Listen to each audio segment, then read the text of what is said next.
Mummy, पापा कहाँ है? रोहन ने घर में घुसते ही अपनी माँ मधुरिमा जी से पूछा। अपने कमरे में हैं। लेकिन क्यों?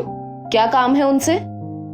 मधुरिमा जी ने थोड़ा तिरछी नजरों से बेरुखी के साथ पूछा। अरे कुछ नहीं, बस मिलना है, रोहन ने थोड़ा नम्र होने का दिखावा करते हुए कहा। अच्छा। इतना कहकर मधुरिमा जी रसोई में चली गई और रोहन कैसे भी अपनी मां से आंख बचाकर अपने पिता विजय जी के कमरे में गया। इधर मधुरिमा जी का माथा भी कुछ ठनक गया। हो ना हो आज फिर ये अपने पापा से रुपए लेने के लिए आया है। मधुरिमा जी भी रोहन के पीछे पीछे कमरे के पास पहुंच गई, लेकिन रोहन मधुरिमा जी को देख नहीं पाया क्योंकि वो बिल्कुल बिजली की गति से कमरे की ओर गया था। पापा थोड़े रुपए चाहिए है, रोहन ने अपने पिता विजय जी को सोफे पर बैठा देखकर बिना किसी अभिवादन के एकदम से कह दिया। लेकिन अभी 10-12 दिन पहले तो 10,000 रुपए ले गए थे तुम मुझसे, विजय जी ने आश्चर्य के साथ कहा। अरे पापा वो सब खत्म हो गए, रोहन बिना किसी हिचकिचाहट के बोला।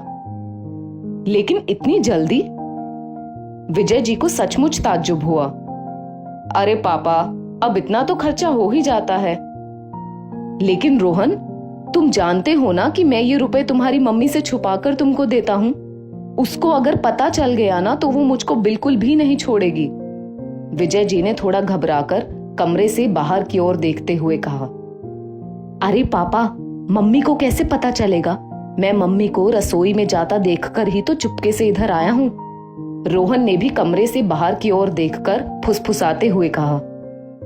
अच्छा, ये बताओ कितने रुपए चाहिए, विजय जी ने भी आहिस्ता से कहा, जबकि बाहर खड़ी मधुरिमा जी ये सब कुछ सुन रही थी। बस जल्दबाजी में कमरे के अंदर जाकर वो बात को बिगाड़ना नहीं चाहती थी। पापा बस 15,000, रोहन ने तपाक से कहा। लेकिन एक बात कान खोल कर सुन लो, इतनी जल्दी जल्दी रुपए नहीं दे सकता मैं। इतना कहकर विजय जी ने अपनी सेफ खोली और रोहन को रुपए देने लगे। और जैसे ही रोहन ने वो रुपए अपने हाथों में पकड़े, वैसे ही मधुरिमा जी भी अंदर कमरे में पहुंच गई। चलिए अब आपको सारी वस्तुस्थिति से अवगत करवाते हैं। विजय जी और मधुरिमा जी के परिवार में 2 बेटे रोहन और संजय और 1 बेटी कली थी। रोहन तीनों बच्चों में सबसे बड़ा, इसीलिए वो अपने माता पिता का बहुत ही लाडला और दुलारा था। बस इसीलिए वो थोड़ा जिद्दी भी हो गया। मधुरिमा उसकी जिद नहीं पूरी करती, लेकिन विजय उसके ऊपर अपनी जान लुटाते और इसीलिए उसकी हर जिद पूरी करते। समय के साथ रोहन की शादी रमा के साथ हो गई, लेकिन उसकी जिद पूरी होने का फायदा उठाया उसकी पत्नी रमा ने। उसने रोहन को अपने मायके में रहने के लिए ये कहकर तैयार कर लिया कि उसके पापा का व्यापार बहुत बढ़िया है। वो अपने ससुर विजय जी से बोली, पापा जी आप रोहन का हिस्सा दे दीजिए। अब रोहन मेरे पिता के साथ ही अपना व्यवसाय करेगा, जबकि रोहन और संजय दोनों विजय जी के साथ ही दुकान पर बैठते थे। हालांकि पहले तो रोहन तैयार नहीं हुआ, लेकिन बहकाने से तो अच्छे अच्छे लोग बहक जाते हैं। वही हाल रोहन का हुआ। मधुरिमा जी खूब रोई, लेकिन विजय जी ने मधुरिमा जी को ये कहकर समझा दिया कि अगर ज्यादा ही मन है रोहन का अपने ससुराल में रहने का तो रहने दो उसे। रमा के पापा को भी आराम हो जाएगा, क्योंकि रमा का भाई अभी छोटा है। लेकिन रमा का मुख्य उद्देश्य रोहन को उसके परिवार से दूर करने का था, क्योंकि रोहन अपने मम्मी पापा और भाई बहन को बहुत सम्मान देता था। बस यही बात शुरू से ही रमा को खटकती थी।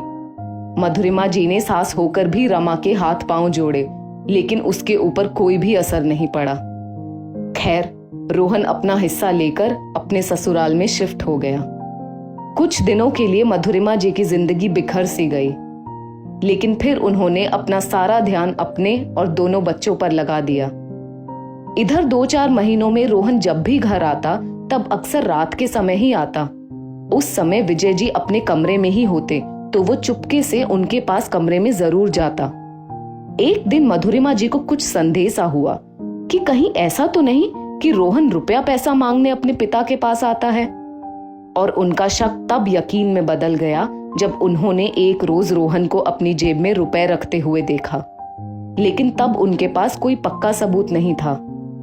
विजय जी से भी उन्होंने जब इस विषय में पूछा तो विजय जी भी ये कहकर अपनी बात से मुकर गए कि वो खुद कमाता है तो मुझसे क्यों पैसे मांगेगा। लेकिन रोहन पिता के प्यार का नाजायज फायदा उठा रहा था। मधुरिमा जी उसको घर आने से तो नहीं रोक सकती थी, लेकिन अब वो रोहन के मोहपाश में बंधना भी नहीं चाहती थी। जब अपनी औलाद ही नालायक निकल गई हो तो किसी का क्या कसूर। बस इसीलिए वो सबूत के साथ रोहन को पकड़ना चाहती थी और आज उन्होंने सब कुछ देख लिया था। जी, आप ये रुपए रोहन को क्यों दे रहे हो? मधुरिमा जी ने झट से रोहन के हाथ से वो रुपए ले लिए। अरे मम्मी, ये रुपए तो मेरे हैं, चाहो तो आप पापा से ही पूछ लो। रोहन ने मां के हाथ से पैसे वापस लेने चाहे। रोहन, आज मैंने तुम्हारे और तुम्हारे पापा के बीच की सारी बातें सुन ली हैं, इसीलिए अब तुम मुझको बहका नहीं सकते हो।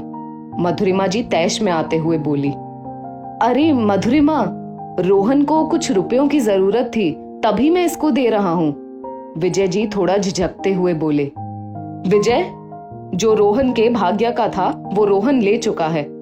अब इन पैसों पर मेरे बाकी दोनों बच्चों का हक है, इसीलिए मैं इसे इन रुपयों को लेने नहीं दे सकती।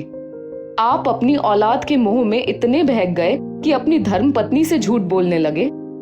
इसकी पत्नी आपके सामने ये कहकर इस घर से गई थी कि हमें अब आप लोगों की फूटी कौड़ी भी नहीं चाहिए। जिस तरह से उसने भरे समाज में मेरी बदनामी करवाई है वो मैं कभी भी नहीं भूल सकती, और आपको आज और अभी से कसम है कि आप रोहन की पैसों से कोई मदद नहीं करेंगे, वरना आप मुझसे हाथ धो बैठेंगे। विजय, ऐसे ही कोई माता कुमाता नहीं बन जाती।